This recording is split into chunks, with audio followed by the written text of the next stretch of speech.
telling her, you know, about, well, you know, it would be helpful if she had this really expensive equipment. Well, how's she going to get it? It's really expensive. Well, he does know of some ways. He doesn't know if she's brave enough to do that, though. He doesn't know. Maybe she is, maybe she isn't. So keeps kind of talking about that, like, yeah, you know, you hit really well. If you had this kind of bat, probably could hit better. But, you know, again, I don't know that you're ready for that. I don't know that you can. So of course she's pushing back. Well, like, yeah, of course. Well, what is it? Like, yeah, I do want to do it. I do. Well, okay, but you know, your parents might not like that. So if we do this, like, you have to promise you can't say anything to them. Like, so you can see how like this relationship is building, right? You can see where it starts, kind of how it's escalating. It's nothing crazy right away. There's a relationship built. There's some trust, some rapport. Essentially, this kid is being told all the things she wants to hear. He's playing on all of her desires, things that she wants. So eventually gets involved in trafficking, and you know, it gets to a point to where she thinks, well, maybe I do want to say something, like, to my parents, like, I don't like this, I don't want to do this. And he says, oh, well, but you're going to go to jail, and then probably your parents are too. And I know that you have a younger sister that's 10. So if you get tired of doing this, like, I still have customers now, so maybe I should meet your younger sister. So now come the threats, right? The threats, if you don't do this, then I'm going to do this. The fear is instilled of, well, do you want everyone to know what you're doing? Do you want everyone to know, like, how you got this bat or how you did this? Well, she doesn't, because again, she's 13. So this relationship continues.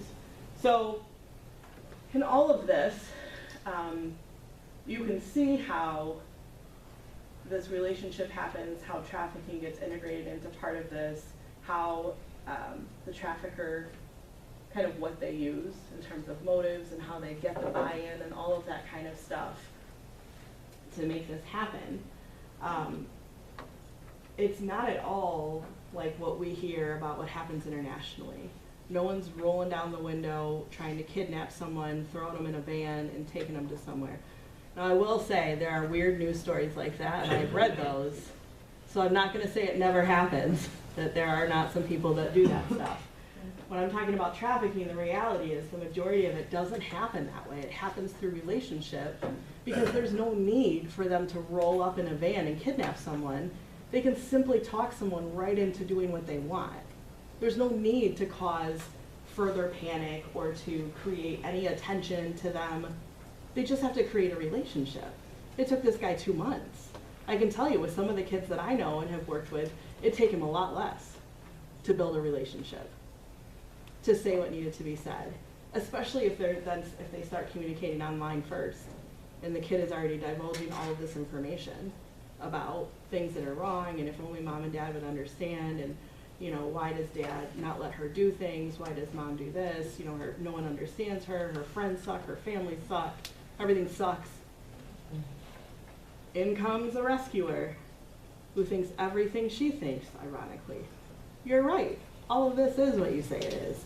So you can see how this kind of thing happens. And the reason why I feel like it's important to tell these stories is because I think that even our kids still don't really get how this stuff happens, and that there are people out there that will say the things that you want to hear for the purposes of exploiting you. That's their job, to do that, to build your trust. You know, this is one scenario. I've heard lots of scenarios come from Rivertown Crossings, the mall, where groups of girls might be walking, just kind of hanging out. There's a guy behind them kind of whistling, making some comments about how they look good. What he's doing is waiting for the one girl that turns around that's like, oh, like, I kind of like that attention. If you have a group of 4 girls, maybe 3 are like, I'm not going to give you the time of day, but maybe one's like, hey. Well, and then he's like, that's the one. There's some kind of something missing there. She wants this attention. I can play to that. I can be that person. There's been other situations where girls have been handed cards that look legit for modeling, like, oh, you're beautiful, you could be a model, you know, why don't you come back and meet me in this location? And that's not at all what it is. So when we talk to our kids about this kind of stuff, it isn't, always super obvious to them that someone is wanting to exploit them or trying to exploit them, because this is essentially what happens. And then we have this, despite the fun advertisement there, Pimps and Hoes Ball, who wouldn't want to go to that? Memorial Day, even, I'm gonna give you an extra day to sleep that off. Prizes for the best pimp in town, and all his hoes. I mean, so like, and we can like laugh at this, but really like, this is what's out there, this is what our kids are seeing. And if our kids are hurting and are looking for a way out, this isn't that funny to them. So let's talk about this relationship. Here's 2 quotes from some pimps who kind of said, yeah, this is what you gotta do. And it's all about the control, the really breaking down of any identity that this person may have, to the point to where they control their every move. They build that identity up how they want that to be. So the last quote, there's actually a book that was published called The Pimp Game, and it was on Amazon for a while until people started complaining and saying to Amazon, hey, what if you didn't sell this book that teaches people how to be pimps? And that ironically people in prison are buying. I mean, what if you didn't do that? So a friend of mine, who I did some overseas work with, bought the book off Amazon before they stopped selling it. And we read it, and it was really, I mean, this was like one quote from it, basically describing how they break down this relationship. That you'll start to dress her, think for her, own her. If you and your victim are sexually active, slow it down. After sex, take her shopping for one item. Hair and nails is fine. She'll develop a feeling of accomplishment. The shopping after a month will be replaced with cash. The lovemaking turns into raw sex. She'll start to crave the intimacy and will be willing to get back into your good graces. After you've broken her spirit, she has no sense of self-value. Now pimp, put a price tag on the item you've just manufactured. Like, that's what it is to people doing this. There's no, I care about you. None of that is real. This is what it is. It's a money-making criminal organization. That's what it is. So they know exactly how to play off of the weaknesses and the vulnerabilities of our kids. They know exactly what to say. And lucky for them, most of our kids are already halfway there because of their past experiences. So they have to do less work. They're easier targets. So again, looking at another set of mug shots about what this really is versus what kids and people think it looks like this is what it does to you. And what I always look at in these mug shots are their eyes. Because I feel like you almost can tell at what point it went from like, I'm kind of still with it, to I've completely checked out. Like, I can no longer even be present because I can't deal with what's happening and be present at the same time. It's almost like this sense of like, I have no hope, or I can't be present, or like, that's it, like I'm out. I feel like, and then in some of the expressions you can see like more of a surprise look or more of a fear, and then by the end it's just like it is what it is. This is what I know. Like, I've accepted this is the world I'm in. And so when you look at this and you think of like, man, like, this is really what it looks like, and this is what it does physically. What is going on internally? Like, what's going on emotionally, or, you know, psychologically? Some things, some terms to know, just on rules, essentially. So most of the girls will never know the pimp's real name or identity. Why? Because you can't prosecute someone that doesn't exist. I mean, that's one of the biggest reasons. Eye contact, they're not allowed to ever make eye contact with another pimp. Sidewalks and streets, they have to be lower than the pimps. If the sidewalk has a curb and the pimp is on the curb, you better be on the street because that's lower. You're never supposed to be the same height, you're always looked down on, literally. Bottom bitch is the girl who's been with the pimp the longest, which is also typically then the girl that ends up doing most of the training of the other girls. A pimp circle is when multiple pimps surround the girl hurling insults at her. This is typical in the beginning to, again, break down that identity and get that person to think that they are completely worthless. Square is what you hear people say when they're trying to get out of the life. So this would be like, I mean, let's just say if you were to walk down Division and talk to some of the women that had been there that are older, you'll hear them talk about this, that they're square, like they're trying to get out of the life, but they're talking to someone that doesn't understand what the life is. You don't know what that means. Like you can't relate to what they're talking about. And then dates, John's, tricks, we all know are the buyers of commercial sex. So recruiting, we kind of already know what a victim entails. And we kind of already know that there's a grooming process, right, that takes place, that it's built on false love, a false sense of security, a false sense of relationship, connection, the thing that a lot of our kids want the very most. So there's warmth, gifts, compliments, sexual and physical intimacy, everything to get the buy-in, right, to get the kid to believe that this is as real as it could be. Promises of a better life, money, freedom. If you think back at the images we saw, purposeful targeting of insecurities. If the youth is talking about, feeling like they're not pretty, well, yeah, but you're lucky. Like I look past that. You're not really that pretty, but it's okay. Like I love you anyway, and I'm willing to do that. And purposeful targeting of minors. Again, like it's easier. Seasoning is the term that's used when you're basically trying to break in a new recruit, a new victim. These are all the things that take place.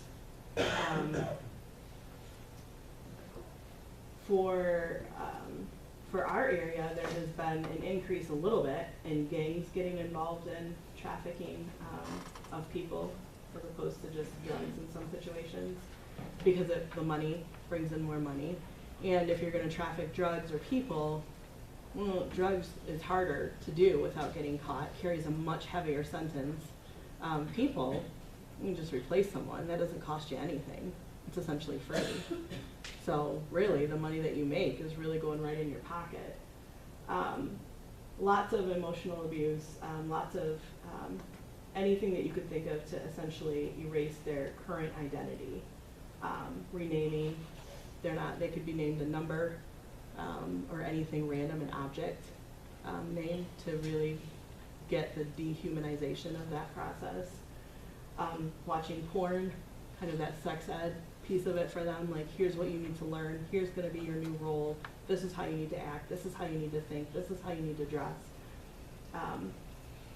Removal from family if they feel like there's a threat that maybe that kid might run away, then that's where they're likely to move the kid around. Even if it's like outside of Grand Rapids, like if kids don't travel very much and you go from Grand Rapids to Cedar Springs, they might not know where they are. Like the pimp could just say, oh, we're not in Michigan anymore. Oh, we're not in Michigan. Like they don't know. And then other torture techniques. So this would be withholding of the basic needs. Like if you don't bring in X amount of money, then you don't eat tonight.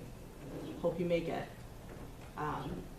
Being tied or locked up. And then something else that I would add to this is forcing substance abuse. This is particularly true if a kid is a flight risk or if they're harder to break. They're a little bit more stubborn. If you get them addicted to a substance, then they're going to stay for the substance, not for you. And you can just exploit them at the same time because they're going to need that second hit, that additional kind of drug. Really, again, it's all about the money. Money is the driving factor. Kids give each girl a nightly quota or a daily quota or however they decide to do that. Not meeting the quota equals consequences. It's a very black and white relationship. You do this, this happens, positive or negative. This is what's expected, this is what you do, this is what you don't do. There you go. Like it's very clear. So knowing all of this, which some of you might fall on different spectrums in terms of your knowledge of that, when we get then kids that come in where there's been a suspicion where they've been trafficked or have been a part of that kind of culture, what does that mean for us? The first thing to understand is that I think for a lot of us, at least I hear this a lot, why don't they try and get help? Why don't they run away? Why don't they scream? Why don't they, if they're on a corner or if they're outside, why don't they run away? You know, all of those kinds of things. And I think for most of us, we kind of already know, right? Like there's the threats of, I'm gonna hurt you or I'm gonna hurt someone in your family. Because keep in mind, during the grooming session, the pimp is learning all about who this person is, all about their family history, all about their relationships with other family members. The girl is willing to say whatever in terms of answering questions. Oh, do you have any siblings? Oh, how old are they? Do they live with you? What schools do they go to? And at the time, they're not thinking anything of it. It's a get to know you kind of thing. There's nothing wrong with that. But this is all now information that the pimp can use against them. Lots of fear, dependency, not just on the individual, but also then on any substance or anything else that might happen. A distrust of law enforcement or professionals. If they came from a home where CPS was called frequently, and there was the threat of they're going to take you away, and they don't even know what that means. They don't know that maybe it could mean a home that's a better environment. They're just stuck on, but they're going to take me away, and then what? I don't know. Like, what is this unknown? What's going to happen to me? What are people going to think about me once they know what I've done? Because the ownership is that they've been taught that they've made these decisions. They've chosen to be this person. So what are people going to think when they find out this is what they've chosen to do? So all of these kinds of things, lying, hopelessness, no self-worth. Again, the idea is to dehumanize the person to the very core. Like what you think, what you feel, none of that matters. I tell you what matters. I tell you who you are. I tell you what to think. So even if I'm someone that thinks, well, it doesn't make sense that like no one would help or care that this happened, but how could I know? I don't know anything. Like I can't get anything right. I can't, like it's just so ingrained that to try and speak against that, you're not gonna get anywhere. So when we identify victims, there are some things that make it easier. And a lot of these, well, not a lot, but a couple of these, like distrust of service providers, well, that's a lot of kids that we work with. But tattooing is, branding is a super easy way to kind of know that they've been a part of that world. A lot of pimps will brand their girls as a way to claim them. You see in trafficking that there'll be like advertisements that will include a barcode in terms of anti-trafficking efforts and people, not products, that kind of thing. Well, that came from the idea that pimps brand their victims like they're a product. And so it's not uncommon for them you to see a tattoo typically on their neck or face or chest, like someplace that's usually visible to other pimps and to people buying sex. Other pimps, because if you already belong to someone, then I can't go after you, like you belong to someone. And then in some cases, like this girl had the tattoo on the inside of her lip, which I've not seen around here, but it also doesn't really surprise me. Talk of having older boyfriends. That's something that is pretty common. They won't refer to the pimp as a pimp. Obviously, they're going to refer to him as their boyfriend.